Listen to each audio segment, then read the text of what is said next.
रब्बिल आलमीन अल्लाहुम्मा इय्याका नअबुदु व इय्याका नस्तईन अस्सलातु वस्सलाम व तहियतु वल इकराम अला आबाइल हुसैन व बनाइल हुसैन व जदाइल हुसैन व औलादिल हुसैन व असहाबिल हुसैन व लअनतुल्लाह अला अदाइल हुसैन। अम्मा बअद फ़क़द क़ाला हक़ सुब्हानहु तआला फ़ी किताबिहिल मजीद व फ़ुरक़ानिल हमीद व हुवा अस्दक़ुस सादिक़ीन व क़ौलुहुल हक़। बिस्मिल्लाहिर रहमानिर रहीम। ज़क्किर फ़इन्न ज़िक्री तनफ़उल मोमिनीन। बुलंदतर सलावत सल्लल्लाहु अला मुहम्मदिन व आले मुहिब्बान नबी व अहले बैत नबी हुब्बारान रसूल व अहले बैत रसूल। दुआ है कि आले मोहम्मद का अज़ीम अल्लाह हमारी इस अज़ीम तरीन इबादत को अपनी बारगाह में शर्फ़ कबूलियत अता फरमाए। एक इतनी बुलंद सलवात पढ़ो कि गर्मी की हिद्दत विलायत अली की शिद्दत में तब्दील हो जाए। अल्लाहुम्मा सल्लि अला मुहम्मद। इजाज़त है गुफ्तगू शुरू की जाए। आज के इस पुरआशौब दौर में हर बाप को चाहिए जिसकी औलाद उसकी अपनी हो कि वो अपनी औलाद को समझाए कि अली मुस्तहब नहीं, अली वाजिब होता है।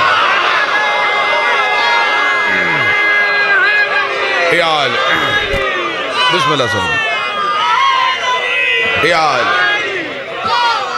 जी आप सरकार बिस्मिल्लाह। मैं फिर खान साहब मैं फिर कहता हूँ, आज के इस खतरनाक तरीन दौर में हर वो बाप अपनी औलाद को समझाए जिसकी औलाद उसकी अपनी है कि अली मुस्तहब नहीं, अली वाजिब होता है। मुस्तहब वो होता है जिसके बगैर गुजारा हो जाए, अली वो वाजिब है जिसके बगैर तौहीद का गुजारा भी नहीं।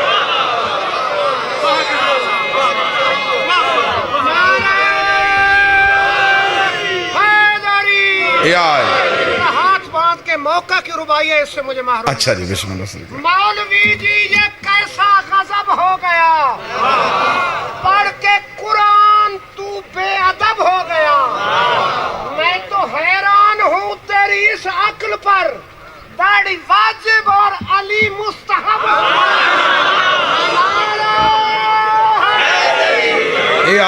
बिस्मिल्लाह। शरीफ माओं की औलादों को पूछना नहीं पड़ता कि अली क्या है। अली वलीउल्लाह तौज़ीहुल मसाइल का मसला नहीं, माँ की शराफत का मसला है। माँ शरीफ हों तो विलायत अली पे बहस नहीं होती। मेरी कौम का इम्तियाज, मेरी कौम का फ़र्क, मेरी कौम का निशान, मेरी कौम का शनाख्ती कार्ड विलायत अली है। जिसे अली के बगैर कोई और पीर चाहिए वो आज छोड़ दे अली को। अली मिन्नतों वाला पीर तो है ही नहीं, अली गुजारिश वाला रहबर तो है ही नहीं।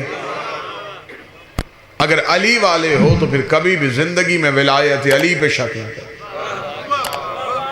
हुज्जत की अतात पे शक न करना, इख्तियारात इमाम पे शक न करना, क्योंकि खुदा अपने मुनकर माफ कर देता है, विलायत के मुनकर माफ नहीं करता। दलील देने लगा हूं सरकार खान साहब। खुदा अपने माफ कर देता है, हुज्जत के मुनकर माफ नहीं करता। खुदा ने कहा इब्लीस से कर आदम को सजदा, उसने कहा मैं सजदा नहीं करूंगा। खुदा ने कहा फ़ख्रुज लानत इला यौम दीन, निकल जा मेरे दरबार से, तुझ पर क़यामत तक के मेरी लानत है। मेरे दरबार से फ़ौरन निकल जा, इसी वक्त निकल जा। बारगाहे परवरदिगार के दरवाजे पे खड़े होकर कुरान अभी मिंबर पे लेके आओ। इब्लीस ने सदा दी, उसने कहा मैंने तुझे इतने सजदे किए, तेरी इतनी नमाजें पढ़ी, तेरी इतनी तस्बीहां की, किसी एक सजदे का अजर, किसी एक नमाज का अजर, किसी एक तस्बीह की कीमत जिस पे गर्मी का असर नहीं, वो बंदा सर उठाएगा और मेरे साथ बोलेगा। जिसके सीने पे विलायत अली माँ का दूध और पाप का खून बन के रक्स कर रही है, उसकी आंखों में विलायत अली की चमक और चेहरे पे हुब्बे अली की मुस्कुराहट होनी चाहिए। इब्लीस ने बारगाह बारगाह परवरदिगार के दरवाजे पे खड़े होके कहा, एक आदम को सजदा नहीं किया, तुझे तो करता हूँ, इसे सजदा नहीं करता, तुझे तो करता हूँ। खुदा ने कहा फौरन निकल जा, फौरन मेरे दरबार से निकल जा। मेरे अल्लाह तो गफ़ारुज़ ज़नूब है, सतारुल अयूब है, गुनाहों को माफ़ कर देता है, गलतियाँ बख्श देता है। इसके गुनाह की माफ़ी दे दे, इसकी गलती को बख्श दे। ये तुझे मानता है, इसे नहीं मानता, तुझे मानता है, इसे नहीं मानता। खुदा ने कहा आज मैं इसे किसी सूरत में इसलिए माफ़ नहीं कर सकता, हुज्जत भी पहली है, मुनकर भी पहला है, हुज्जत भी पहली है, मुनकर भी पहला है। अगर आज इसे माफ़ कर दिया, कल को बड़े बड़े मुनकर अमाल के टोकरे अपने सरों पे उठा के मेरे दरवाजे पे खड़े होके कहेंगे छोड़ हुज्जत को, हमारी नमाजें देख, हमारे रोजे देख, हमारे हज देख, हमारे तकवे देख, हमारी तस्बीहां देख, हमारा बड़ा होना देख। मैं इसके गले में लानत का तोक डाल के दुनिया को बता रहा हूं, मैं अपने माफ कर देता हूं, हुज्जत के माफ नहीं कर। सारे बोलो, मिलके बोलो, हाथ ऊंचे, हैदरी।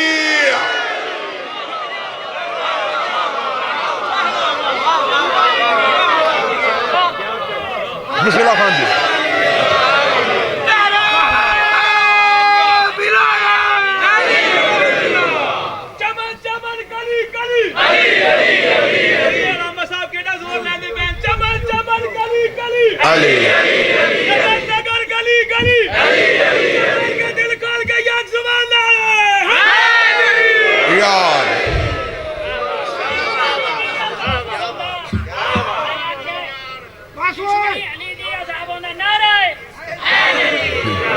अपने माफ कर देता हूं, हुज्जत के माफ नहीं कर। अली और वलीउल्लाह के मुनकर को किसी सूरत में माफी। विलायत अली के दुश्मन का मुकद्दर ये अजीब है, यहां भी जलना, वहां भी जलना, सोच के निकालना अली को किसी भी जगह से। जहां से अली निकल जाए वहां पीछे रहता कुछ नहीं है। अभी रजब मनाया है ना तुमने, जिसने जश्न मनाया हाथ उठाओ ना। जिसने अली की आमद मनाई है, जिसने अली का मिलाद मनाया, जिसने अली का नज़ूल और अली का ज़हूर मनाया है, उसने मिलाद ज़हूर मसऊद मनाते हुए उसे ये हदीस मौलवी ने जाकर ने सुनाई होगी कि नबी ने अली को हाथों पे उठाया था, हाथों पे उठा के कहा या अली लहमो का लहमी, दमो का दमी, जिस्मो का जिस्मी। ऐ अली तेरा खून मेरा खून है, तेरा जिस्म मेरा जिस्म है, तेरा गोश्त मेरा गोश्त है। आज मौलवी कहता मोहम्मद रसूलुल्लाह पे जाके तशद्दुद को खत्म कर दो, अली और वलीउल्लाह की जरूरत ही नहीं है। जब मोहम्मद रसूलुल्लाह पढ़ लिया तेरी नमाज मुकम्मल हो जाएगी, तेरा तशहुद मुकम्मल हो जाएगा।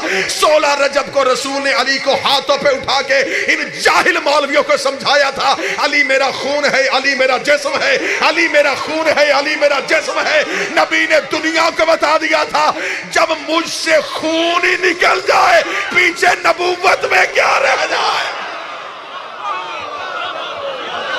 लहुए रिसालत का नाम अली।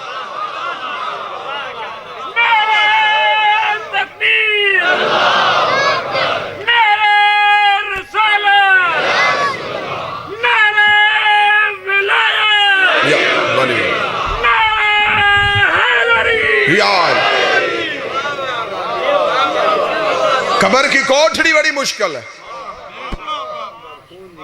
ये सरजमीन जो तुम्हारी है ना, जिसमें तुम बैठे हो, ये डिस्ट्रिक्ट, ये जिला, तुम्हें ज्यादा चाहिए तुम विलायत अली का प्रचार करो, क्योंकि तुमने इस धरती के चेहरे पर लगे हुए इस तोहमत के दाग को धोना है। जो दुश्मन विलायत अली की सूरत में पूरी दुनिया में इस शहर को बदनाम किया गया।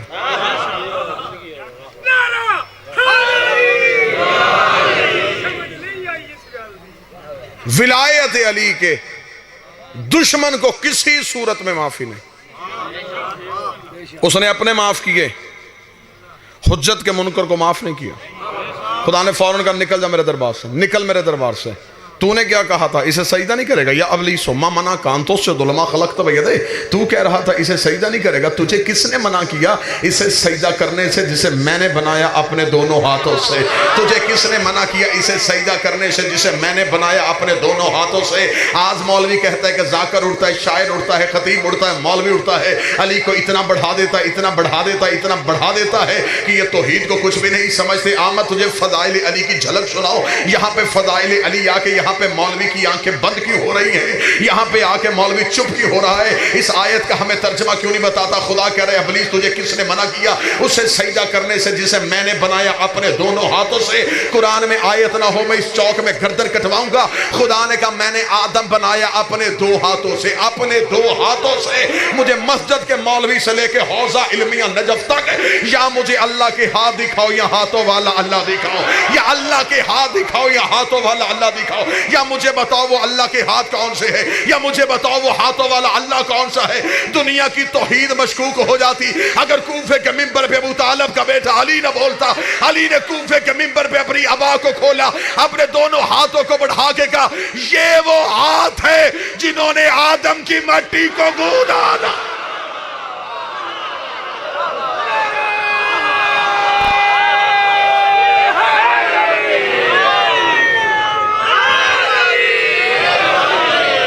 और जो आदम की जो हाथ आदम की तखलीक में हो वो किसी बुत परस्त के हाथ पे जाके बैयत करे। मैं जुमला तब्दील करता हूं, जिसने आदम की खिलकत में हाथ दिए हों वो आदम के नलायक बेटे के हाथ में बैयत करे। यही तो वजह थी जब कह दिया गया था वलीद ने दरबार में बुला के हुसैन यजीद आपसे बैयत चाहता है। सरगोदा पूरा डिस्ट्रिक्ट खुशाब दूर दूर तक के चेहरे मेरे सामने, आधा पंजाब मेरी आंखों के सामने है। हुसैन ने वलीद के दरबार में कहा यजीद कहता है कि मैं उसकी बैत करूं, यजीद कहता है मैं उसकी बैत करूं। उसे सिर्फ इतना कह दे अना हुसैन इब्ने अली, अना हुसैन इब्ने अली, अना हुसैन इब्ने अली। उसने कहा ये वो जानता है आप अली के बेटे हैं, आप ये बताएं बैयत करेंगे या नहीं करेंगे। हुसैन ने कहा उसे सिर्फ मेरा इतना जवाब दे दे कि मैं अली का बेटा हूं, अगली बात वो खुद समझ जाएगा कि जब मेरा बाप उस जैसे की नहीं करता मैं इस जैसे की कैसे, मैं अली का बेटा। अली के बेटे कभी भी किसी के हाथ में बैयत नहीं करते। ईसा जैसा नबी भी नमाज पढ़ाएगा तो काम के कहेगा तकद्दम यब्न ज़हरा, फातिमा का बेटा तू पढ़ा मैं तेरे पीछे पढ़ू। जब ईसा जैसे नबी की जरूरत नहीं कि वो ज़हरा के आखिरी बेटे के आगे खड़ा हो सके, तो अरब के जाहिलों की जरूरत है कि वो अली से बैत ले सकें।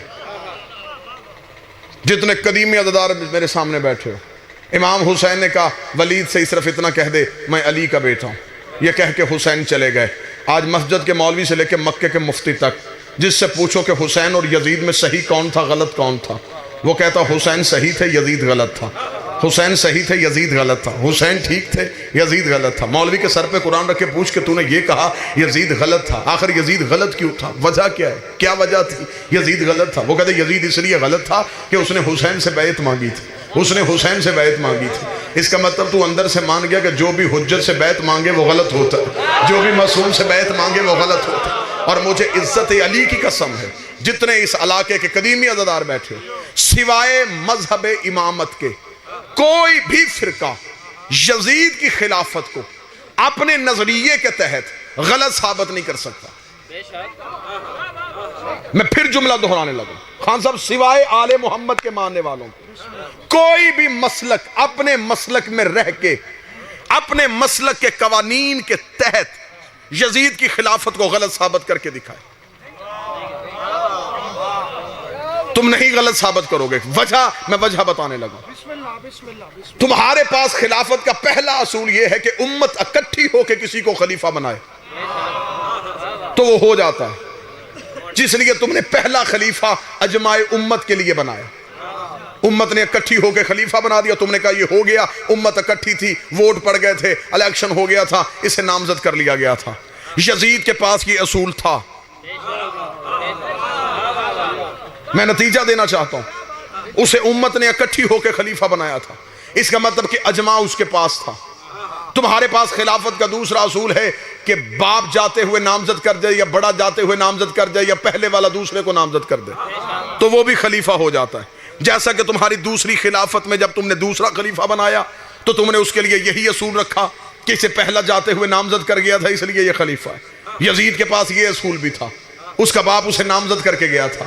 तेरे पास तीसरा असूल है कि कमेटी फैसला कर दे तो वो भी खलीफा होता है। यजीद ने कमेटी बनवा के फैसला भी कर लिया था। तारीख की किताबें मिंबर पे लेकर मैं छत तक ढेर लगाने के लिए तैयार हूँ। यजीद के पास अजमा था, यजीद के पास इस्तखलाफ था, यजीद के पास कमेटी थी, यजीद के पास नामजद करना था। तो फिर मौलवी किस मुंह से कह रहा है कि यजीद गलत था, हुसैन सही था? तेरी मजबूरी है, तुझे कहना पड़ेगा हुसैन सही था, तुझे कहना पड़ेगा हुसैन सही था। इसलिए कि हुसैन सही नहीं थे, सिर्फ हुसैन ही सही नहीं थे, इमामत सही थी, इमामत का तरीका सही था। तुझे यजीद को गलत नहीं कहना पड़ेगा, तुझे कहना पड़ेगा कि हुसैन सही थे, अजमा गलत था, हुसैन सही थे, इस्तखलाफ गलत था, हुसैन सही थे, नामजद करना गलत था।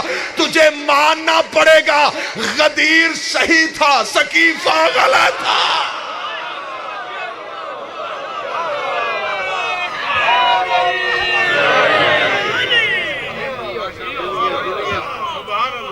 सिर्फ हुसैन सही नहीं, पूरा सिलसिला इमामत सही था। जियो जियो जियो आज रखो मौलवी के सर पे कुरान, उससे पूछो कि तुमने सिर्फ यह कह दिया कि यजीद कत्ले हुसैन में शरीक था। सिर्फ यजीद कातिल नहीं,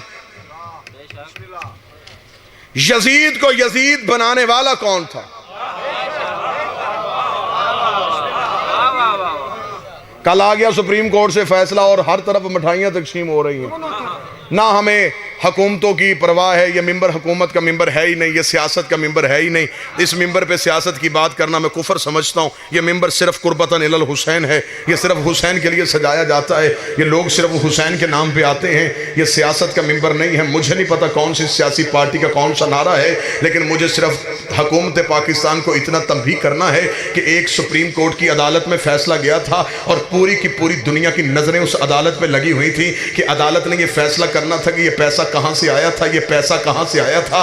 ये बचपन में तो इतने अमीर नहीं थे, ये बाद में अमीर कैसे हो गए, ये पैसा कहाँ से आ गया, ये जायदाद कहाँ से आ गई, ये जगीर कहाँ से आ गई, ये फ्लैट कहाँ से आ गए, ये प्लाट कहाँ से आ गए। पूरी दुनिया के मीडिया की नज़रें जमी हुई थी कि आखिर सुप्रीम कोर्ट को, अदालत को फैसला हक पे करना चाहिए था, अदालत को ये फैसला देना चाहिए था। ये जगीरें कहाँ से आई? मुझे तेरी हुकूमतों में बहस करने की ज़रूरत नहीं है, लेकिन मैं सिर्फ तुझे इतना बताना चाहता हूँ कि जब कोई भी अदालत सजती है तो सबसे पहले यही फैसला होता है कि हाकम से पूछो ये जगीर कहां से आई है, हाकम से पूछो ये जायदाद कहां से आई है। इंतजार करो जब ज़हरा का आखिरी बेटा आएगा और अदालत की कुर्सी में बैठ के हुक्मरानों के गले में हाथ डाल के उनसे पूछेगा, बताओ फतक कहां से आया था।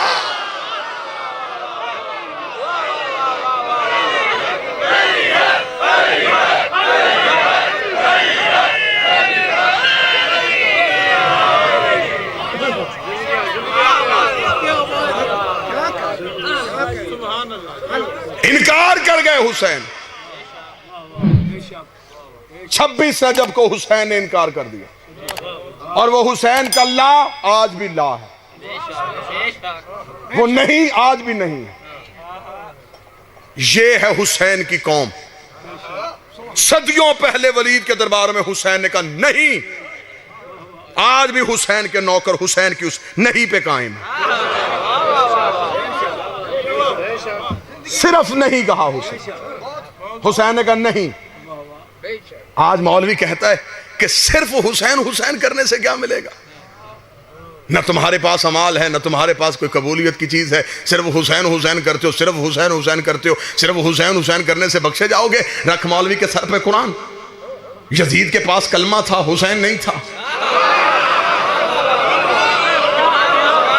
चलो मैं आसान कर देता हूं, जो बंदा अभी भी नहीं बोला, जिसके चेहरे पे अभी भी थोड़ी सी परछाइयां, मैं उसके लिए आसान कर देता हूं। हुर के पास नमाज थी, हुसैन नहीं था। रोजा था, हुसैन नहीं था। सजदा था, हुसैन नहीं था। इस्लाम था, हुसैन नहीं था। हुर के पास पूरा इस्लाम था, सिर्फ हुसैन नहीं था। आम मौलवी मैं तुझे इस सिर्फ की कीमत बताऊं। हुर के पास सारा इस्लाम था, सिर्फ हुसैन नहीं था।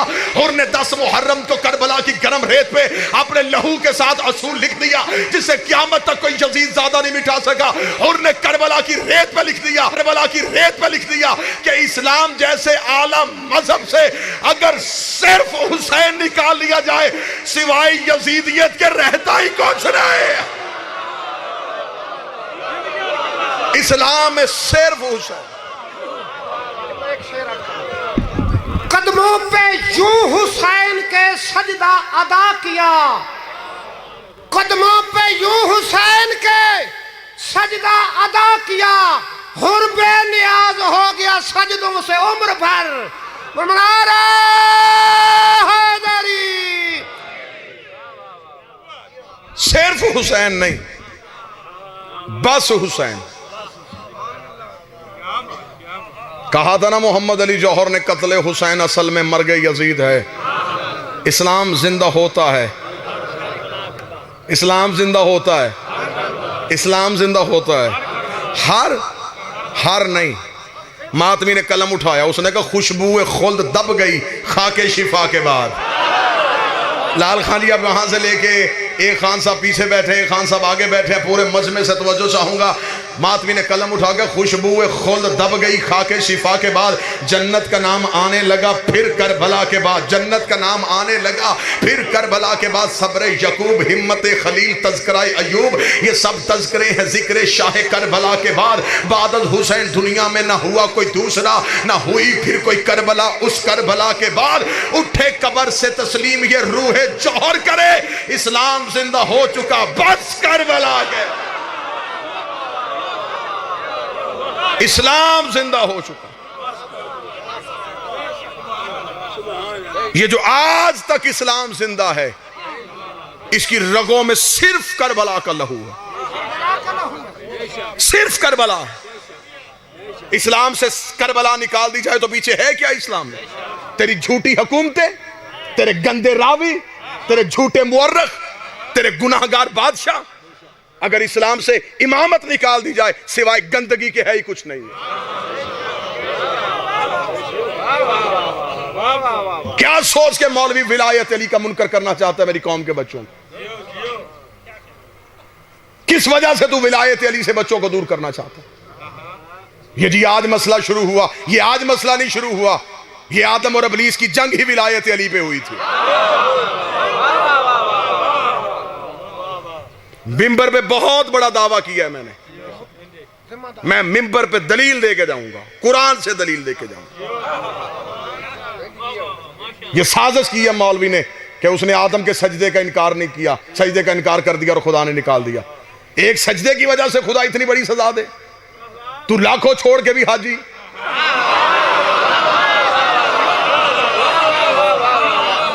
सिर्फ जी उसने एक सजदा नहीं किया और खुदा ने उठा के भगा दिया। ना खान जी ना, जुल्म नहीं हम होने देंगे। सजदे के पर्दे में बात कोई और थी,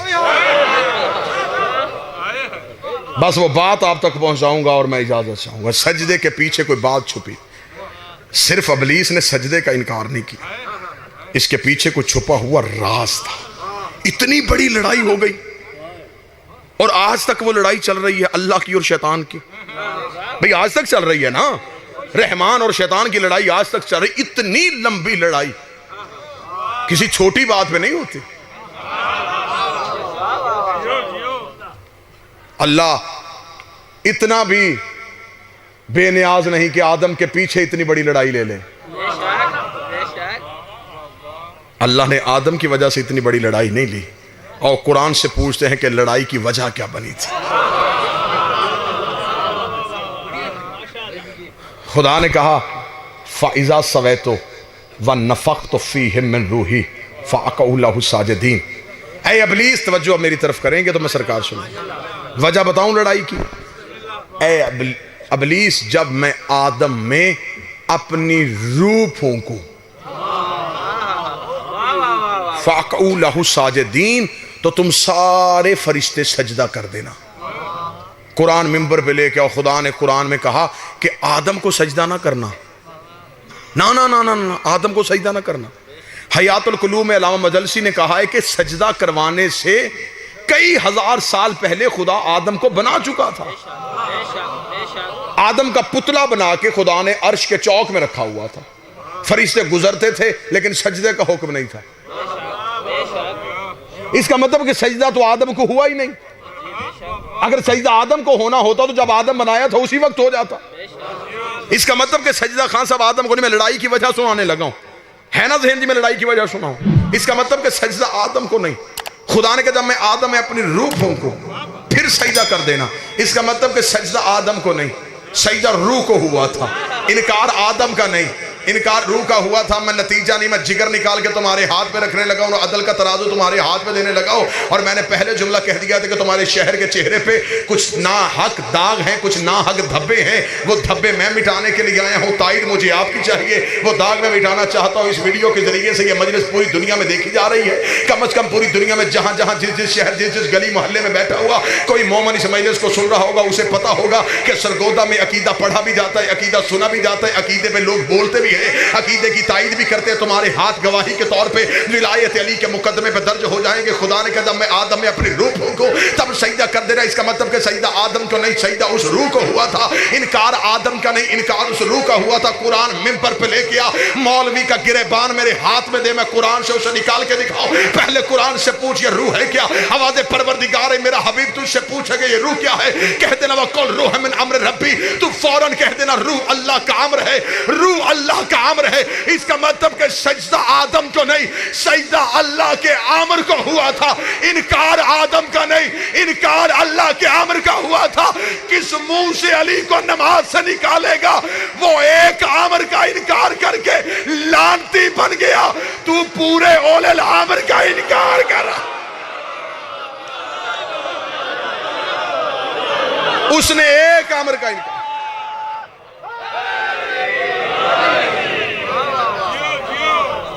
मासूम ने फरमाया नहनु अमरुल्लाह, वो अल्लाह का अमर, हम 14। इसका मतलब कि आदम सिर्फ पुतला था, सजदा उस रूह को हुआ था जो आदम में थी। वो रूह थी अल्लाह का अमर। खुदा ने कहा निकल जा मेरे दरबार से, तू अमर का मुनकर है, तूने अमर से इनकार किया। खुदा ने उसे निकाला और वो दरवाजे पे खड़ा। खुदा ने कहा जा क्यों नहीं रहा? उसने कहा सजदों का अजर। खुदा ने कहा जाया हो गए,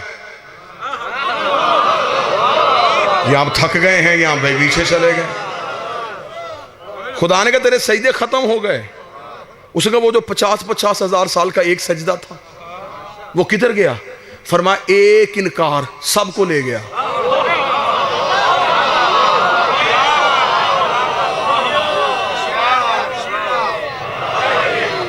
पचास हजार साल का हयातुल क़ुलूब में अल्लामा मजलसी ने लिखा 50,000 साल का ये एक सजदा करता था। 50,000 साल तक सजदे में पड़ा रहता। खुदा ने कहा गए तेरे सजदे, खत्म हो गए तेरे सजदे, इसलिए कि तूने आमर का इनकार कर दिया। तवज्जो मेरी तरफ कीजिए, मैं छोड़ने लगा। खान साहब से मेरा वादा है, उन्होंने भी आगे हाजिरियों पे जाना है। सिर्फ 2 मिनट और सुन लेना, यही वजह थी। 50,000 साल का एक सजदा और खुदा ने निकाल दिया। जी बिस्मिल्लाह, 50,000 साल का सजदा खुदा ने एक लम्हे के लिए निकाल दिया। तू 5 नमाजें पढ़ के अली को भौंक रहा है।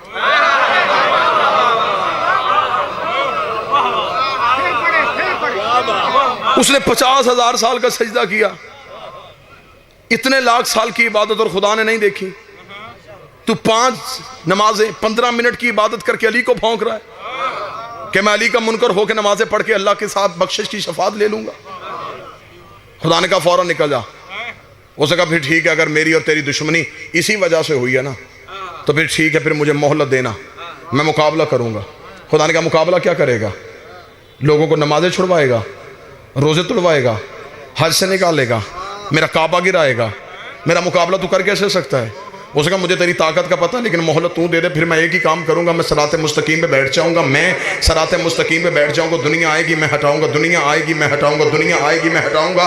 जिसके चेहरे पे गर्मी का असर नहीं, उसके दिल में विलायत का असर है, उसके दिल में विलायत की हिद्दत गर्मी की शिद्दत को मिटा रही है। वो बंदा अपना सर उठाएगा, आंखें खोलेगा, उसने कहा मैं सराते मुस्तकीम पे बैठूंगा, दुनिया आएगी मैं हटाऊंगा, दुनिया आएगी मैं हटाऊंगा। इसका मतलब शैतान ने अपनी पॉलिसी का ऐलान कर दिया। इब्लीस ने बता दिया मैं बंदों को नमाज से नहीं रोकूंगा, बंदों को रोजों से नहीं रोकूंगा, बंदों को हज से नहीं रोकूंगा, मैं सिर्फ सराते मुस्तकीम से रोकूंगा, मैं सिर्फ सराते मुस्तकीम से रोकूंगा। जगह तू रख ले, वक्त तू रख ले, टाइम तेरी मर्जी का होगा, जगह तेरी मर्जी होगी। हुसैन का ये नौकर, हुसैन का ये मातमी, हुसैन का ये अज़ादार आने के लिए तैयार है। किताबें तू अपनी मर्जी की बिठा लेना, किताबों से मैं साबित करूंगा। तो मुझे सिर्फ इतना बता ये सराते मुस्तकीम है क्या? ये सराते मुस्तकीम चीज क्या है?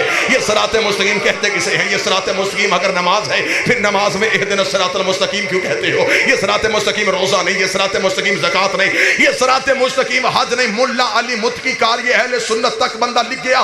कनज़ुल इमाल के सफ़ा नंबर 258 के मदीने की मस्जिद में एक बंदे ने आके नबी से पूछा, या रसूल अल्लाह मा हाज़ा सिरात मुस्तकीम, ये सिरात मुस्तकीम क्या? अभी नबी ने बोले थे, ये मस्जिद के दरवाजे पे अबू तालिब का बेटा अली आ गया। रसूल ने अपनी दाएं हाथ की उंगली को अली की जाना बढ़ा के हाज़ा अली सिरात मुस्तकीम, ये मेरा अली सिरात मुस्तकीम है। सरगोदा पंजाब का पूरा पंडाल हमें इब्लीस के प्रोग्राम का पता चल गया। ये बंदों को ला इलाहा से नहीं रोकता, ये अली वलीउल्लाह से।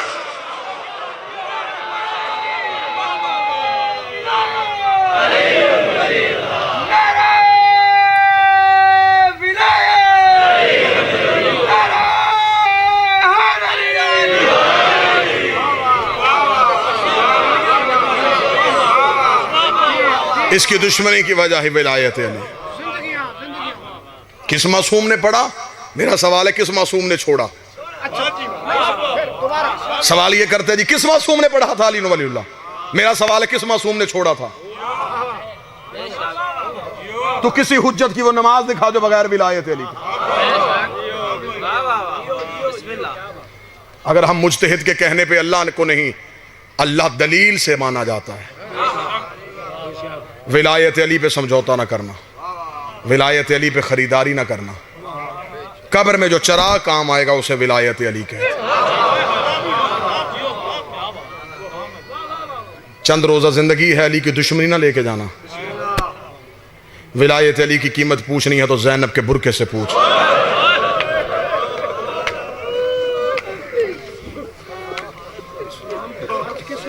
विलायत अली, जंग ही करबला की विलायत अली पे थी।